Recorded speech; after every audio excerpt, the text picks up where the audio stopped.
Hello everyone, welcome to my channel Paul kitchen. তো আজকে আমি হাজির হয়েছি আপনাদের জন্য চৈত্র সংক্রান্তি উপলক্ষে স্পেশাল একটা কাঁঠালের রেসিপি। যেই কাঁঠালের রেসিপিটা মুখে দিলে একবারে মিলিয়ে যায়। তাহলে চলুন দেরি না করে দেখে নিন কী করে তৈরি করছি স্পেশাল কাঁঠালের তরকারিটা। আর আপনাদের কাছে যদি এই রেসিপিটা ভালো লেগে থাকে অবশ্যই লাইক, কমেন্ট, শেয়ার এবং সাবস্ক্রাইব করবেন। আর পাশে থাকা বেল আইকনটা অবশ্যই প্রেস করে দেবেন। তো এবার মা হাতের মধ্যে নিয়ে নিল পরিমাণ মতো সরষের তেল। এই সরষের তেলটা নিয়ে হাতের মধ্যে ভালো করে মেখে নেবে, যাতে কাঁঠাল কাটার সময় যে কাঁঠালের যে কষটা আছে ওটা হাতের মধ্যে লেগে না যায়। তো এবার প্রথমে কাঁঠালটাকে মাঝ বরাবর দুভাগ করে কেটে নিতে হবে। দেখুন দুভাগ করে মোটামুটি কাটা হয়ে গেছে। এবার এগুলোকে ছোটো ছোটো পিস করে কেটে নেবে। এবার কাঁঠালের ভিতরে যে মাঝখানে অংশটা আছে ওটাকে ফেলে দেবে।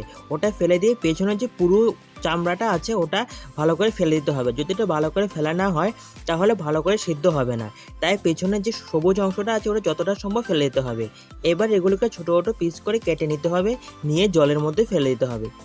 এভাবে করে কাঁঠাল কাটার আগে যদি একটা বাটির মধ্যে পরিমাণ মতো জল নেওয়া যায়, তার উপর যদি কাঁঠালগুলো টুকরো টুকরো করে কেটে রাখা হয়, তাহলে যে কাঁঠালের যে কষটা ওটা বাটির মধ্যে লেগে যাবে না। তাই সবসময় কাঁঠাল রাখার আগে একটা বাটির মধ্যে পরিমাণ মতো জল নিয়ে নেবেন।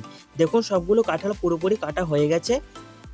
এবার আমি কড়াইয়ের মধ্যে দিয়ে দিলাম পরিমাণ মতো জল, আর দিয়ে দিচ্ছি 2 চামচ নুন। এবার এর মধ্যে দিয়ে দেবো ডুমু ডুমু করে কেটে রাখা কাঁঠালগুলো। সবগুলো কাঁঠাল দিয়ে দিলাম। এবার এটাকে আমি ঢেকে দেবো 10 মিনিটের জন্য। 10 মিনিটের মধ্যে পুরোপুরি সিদ্ধ হয়ে যাবে। দেখুন 10 মিনিট হয়ে গেছে, ঢাকাটা তুলে নিলাম। এবার এটা সিদ্ধ হয়েছে কি না ভালো করে আমি প্রেস করে দেখছি। দেখুন মোটামুটি সিদ্ধ হয়ে গেছে। এবার আমি এটাকে নামিয়ে নেব একটা বাটির মধ্যে। এবার আমি একটা বাটি নিয়ে নিলাম, আর দিয়ে দিচ্ছি পরিমাণ মতো মটর ডালের গুঁড়ো। এবার এর মধ্যে অল্প অল্প করে জল দিয়ে একটা ভালো করে পেস্ট বানিয়ে নিচ্ছি। দেখুন মোটামুটি পেস্ট বানানো হয়ে গেছে। এবার এটাকে আমি 10 মিনিটের জন্য রেখে দেবো, যাতে এটা পুরোপুরি ভিজে যায়। তাহলে এবার চলুন দেখে নিন বাকি কী কী উপকরণ লাগছে রেসিপিটা তৈরি করার জন্য। লাগছে আমি এখানে পরিমাণ মতো আলুগুলিকে ডুমু ডুমু করে কেটে আগে সিদ্ধ করে নিয়েছি। আর লাগছে আমার এখানে পরিমাণ মতো কিছু আদা বাটা, লাগছে লঙ্কা বাটা, আর লাগছে কিছু জিরের গুঁড়ো, লাগছে কিছু হিং। আর আমি ইউজ করছি এখানে কিছু মটর ডালের গুঁড়ো এখানে বড়া করার জন্য। আর লাগছে আমার এখানে কিছু নারকেল বাটা। আমি এখানে 1 বাটি নারকেল বাটা নিয়েছি।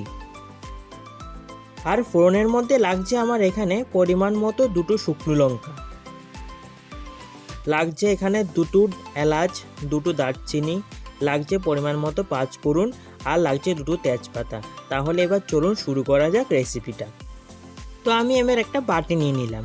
এবার এর মধ্যে আমি একটা মশলার একটা পেস্ট বানিয়ে নেব। এর মধ্যে দিয়ে দিচ্ছি 1 বাটি আদা বাটা, দিয়ে দিচ্ছি 1 বাটি লঙ্কা বাটা, আর দিয়ে দিচ্ছি 4 চামচ জিরের গুঁড়ো, দিয়ে দিচ্ছি পরিমাণ মতো হলুদ গুঁড়ো, আর দিয়ে দিচ্ছি পরিমাণ মতো জল। এবার এই জলটা দিয়ে ভালো করে আমি একটা স্মুথ পেস্ট বানিয়ে নেব মশলার। দেখুন একটা ভালো একটা স্মুথ পেস্ট বানানো হয়ে গেছে মশলার। তো আমি ওভেনে একটা কড়াই বসিয়ে দিলাম, আর দিয়ে দিচ্ছি পরিমাণ মতো তেল। এবার আমি এর মধ্যে যে ডাল বাটাটা বানিয়ে রেখেছিলাম ওটার মধ্যে একটু নুন আর হলুদ দিয়ে ভালো করে মেখে নেব। মেখে নিয়ে এবার এটাকে ছোটো ছোটো করে বড়ির আকারে তৈরি করে নেব। এভাবে করে সবগুলো বড়ি আমি বানিয়ে নেব। তো বড়িগুলোর 1 পিঠ হয়ে গেছে, এবার আরেক পিঠ আমি উল্টে দিচ্ছি। এবার উল্টে পাল্টে বড়িগুলোকে লালচে করে ভেজে নিচ্ছি। এবার নামিয়ে নিচ্ছি একটা বাটির মধ্যে। বড়িগুলো হালকা লালচে রঙের হয়ে ভাজা হয়ে গেছে। এবার আমি ওই তেলের মধ্যে লবণ হলুদ দিয়ে মেখে রাখা সিদ্ধ করে রাখা কাঁঠালগুলো দিয়ে দিলাম। এবার এগুলোকে আমি উল্টে পাল্টে লালচে করে ভেজে নেব। যদি এভাবে করে ভাজা হয় তাহলে কাঁঠালের যে কাঁচা গন্ধটা আছে ওটা চলে যায়। দেখুন এগুলো লালচে রঙের ভাজা হয়ে গেছে। এবার আমি নামিয়ে নিচ্ছি একটা বাটির মধ্যে। এবার আমি কড়াইয়ের মধ্যে আবার দিয়ে দিচ্ছি পরিমাণ মতো তেল, আর দিয়ে দিচ্ছি সিদ্ধ করে রাখা আলুগুলো, দিয়ে দিচ্ছি পরিমাণ মতো হলুদ গুঁড়ো আর নুন। এবার সবগুলো উপকরণ দিয়ে আলুগুলোকে একটু ভালো করে আমি উল্টে পাল্টে লালচে করে ভেজে নেব। দেখুন লালচে রঙের হয়ে গেছে আলুগুলো। এবার নামিয়ে নিচ্ছি একটা বাটির মধ্যে। এবার আমি কড়াইয়ের মধ্যে দিয়ে দিলাম পরিমাণ মতো সরষের তেল, আর দিয়ে দিলাম 3-4টে শুকনো লঙ্কা, দিয়ে দিচ্ছি পরিমাণ মতো 5 ফোড়ন, আর দিয়ে দিচ্ছি 2টো দারচিনি, 2টো এলাচ, দিয়ে দিচ্ছি 2টো তেজপাতা। এবার সবগুলো উপকরণ লালচে করে ভেজে নেব। দেখুন লালচে রঙের হয়ে গেছে। এবার আমি এর মধ্যে দিয়ে দিলাম পরিমাণ মতো হিং। আমি যেহেতু এটা নিরামিষভাবে রান্না করছি তাই এখানে হিং ইউজ করছি, আপনারা চাইলে পেঁয়াজ বা রসুন ইউজ করতে পারেন। এবার আমি এর মধ্যে দিয়ে দিলাম নারকেল যে বেটে রেখেছিলাম ওটা। এবার ওটাকে দিয়ে ভালো করে আমি লালচে করে ভেজে নেব। দিয়ে দিচ্ছি পরিমাণ মতো যে পেস্ট করে রেখেছিলাম মশলা, ওটা আমি দিয়ে দিলাম। এবার ওটাকে দিয়ে ভালো করে আমি মশলাটাকে কষাতে থাকবো। এবার দিয়ে দিচ্ছি সামান্য একটু জল দিয়ে মশলাটাকে ভালো করে কষাতে থাকবো। এবার নাড়তে নাড়তে দেখবেন মশলাটা পুরোপুরি কষানো হয়ে গেছে। দেখুন মশলা থেকে তেল বেরিয়ে আসছে, মশলাটা পুরোপুরি কষানো হয়ে গেছে। এবার আমি এর মধ্যে দিয়ে দিলাম ভেজে রাখা কাঁঠালগুলো আর দিয়ে দিচ্ছি ভেজে রাখা আলুগুলো। এবার সবগুলো উপকরণকে মশলার সঙ্গে আমি একটু ভালো করে মিক্স করে নেব, যাতে পুরো মশলাটা সবজির সঙ্গে মিক্স হয়ে যায়। দেখুন সবজিটা মশলার সঙ্গে মিক্স হয়ে গেছে।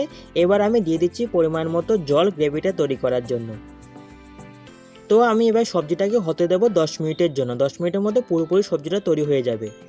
এবার আমি এর মধ্যে দিয়ে দিলাম ডালের বড়িগুলো, যেগুলো আমি আগেই ভেজে রেখেছিলাম। এবার সবগুলো উপকরণকে একটু ভালো করে মিক্স করে নিচ্ছি। দেখুন সবজিটা মোটামুটি হয়ে গেছে।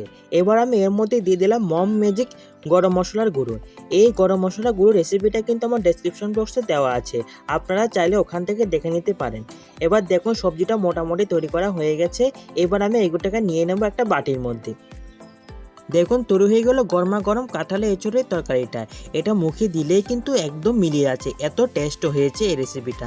আপনারা অবশ্যই কিন্তু রেসিপিটা বাড়িতে ট্রাই করবেন, আর কেমন হয়েছে আমাকে কমেন্ট করে কমেন্ট বক্সে লিখে জানাবেন।